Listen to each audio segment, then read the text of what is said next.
Hello and a warm welcome to the Tamil Nadu Brief. I'm Sam Daniel. The headlines first. M K Stalin meets Modi, demands 50% funds for the Chennai Metro Rail Phase 2. Will the centre release? Kerala ATM robbery. One suspect shot dead, 6 arrested, and huge cash recovered after a 12-kilometer long container truck chase. And Samsung says no for workers' union, but is willing to consider all the other demands if workers end strike and return to work. Tamil Nadu Chief Minister M K Stalin, who met Prime Minister Modi in Delhi today, placed 3 key demands for Tamil Nadu.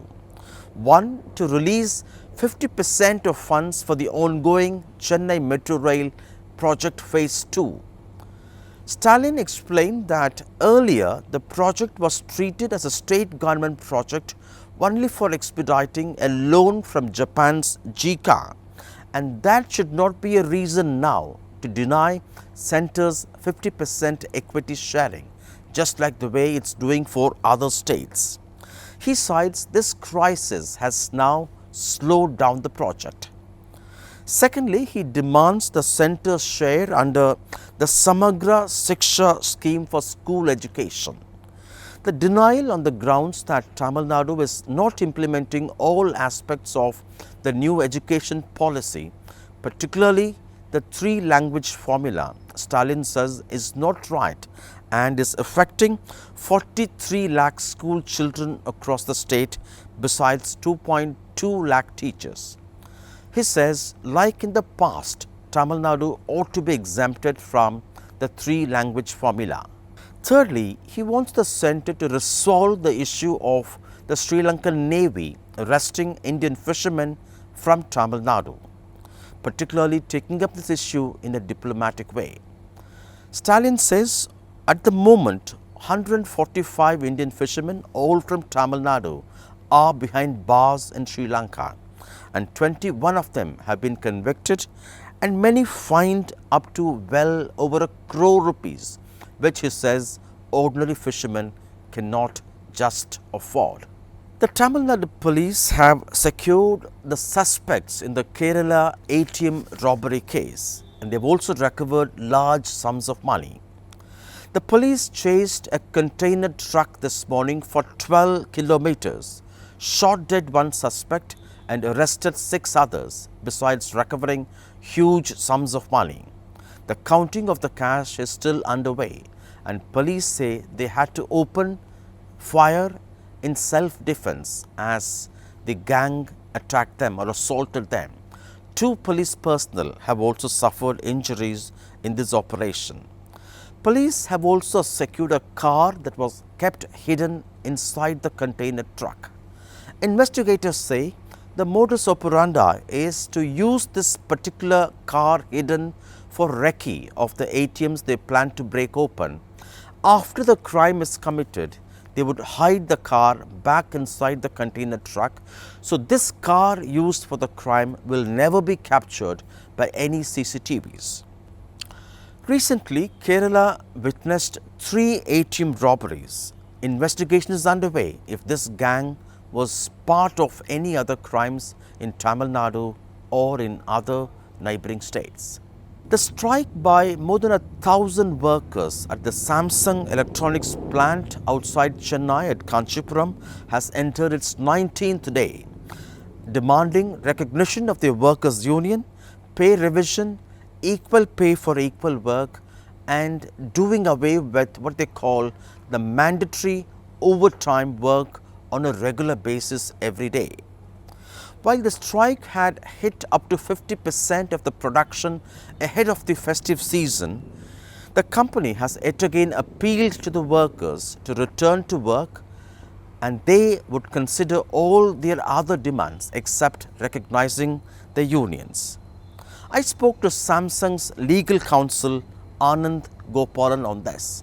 Although workers say it's their right to demand their workers' union being recognized, and it's also mandatory on the part of the company to abide by the Indian law permitting unions in their companies. Workers at the Samsung electronics manufacturing plant at Kanchipuram are on strike for more than 2 weeks. Joining us now, Mr. Anand Gopalan, the counsel for Samsung. Thank you very much for your time.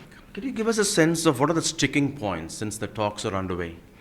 It appears to be that the striking workmen want a wage increase before they call off the strike. But if the management on the hand wants them to call off the strike and is willing to sit and discuss and not with a threat of strike hanging over their neck that they don't want to hold the talks at this point of time. That seems to be the major sticking point. And of course the recognition of union, which the management has said at the moment doesn't even arise because the registration of the union itself has not happened. Are they talking about CITU? Yeah, they want affiliated to be affiliated to CITU union. But you're not okay with that? It is not a question of being okay with it. At the moment, I don't think management has come to any decision on it, and that question has not come. And as far as the state of Tamil Nadu is concerned, there is no law which mandates that a management has to recognize the union. So it is the discretion of the management whether to recognize or not to recognize the union. So therefore, the management can't be forced to recognize the union in Tamil Nadu. All right. And then they say they cannot be forced to work on a regular basis in terms of overtime every day. I don't think anybody is being forced to work on a regular basis on overtime, and I don't think the management has done that. It's at their option to work. There are statutory provisions for it. There are authorities who look into such complaints. A strike in any event can't be for this. There are mechanisms to redress if they have grievances, and the management is willing to discuss and talk with them. It's only to arm twist the management for their demands, which certainly are far higher than what the management may need to pay, that they've gone on this illegal strike. And in terms of the demand for pay revision and equal pay for equal experience?